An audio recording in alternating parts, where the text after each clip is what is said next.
I grew up out in West Texas and started playing drums in the high school band. We formed a band, a little rock and roll band, became very successful. In the late 50s, the Crickets had quit Buddy Holly, and we got picked to do the last tour. Waylon Jennings was the bass player. After Buddy got killed, I was Waylon Jennings' first drummer.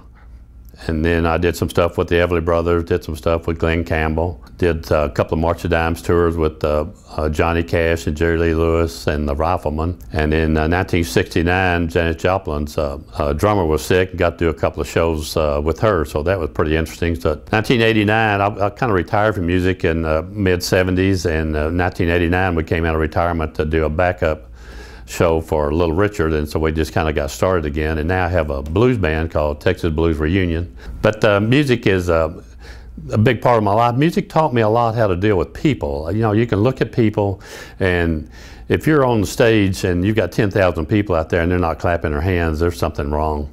You either got to turn the volume up, you got to do something. And I've followed that in the car industry for Salesman of the Year for about 3 or 4 years in a row. I've been Salesman of the Year for a bunch of times in the 15 years I've been here. And they've made trophies out of them for me. But due to my music background, it was very appropriate, and it just became a very interesting office. I'll tell you what makes this place special is it's a very laid-back atmosphere. We try to treat people with respect, you know, whether they're buying an expensive car or whether they're buying a less expensive car. But the ownership and the attitude of the managers and the owners, Mr. Ginsberg and Ken Ambrose, I mean, they just make it a real pleasant place to work.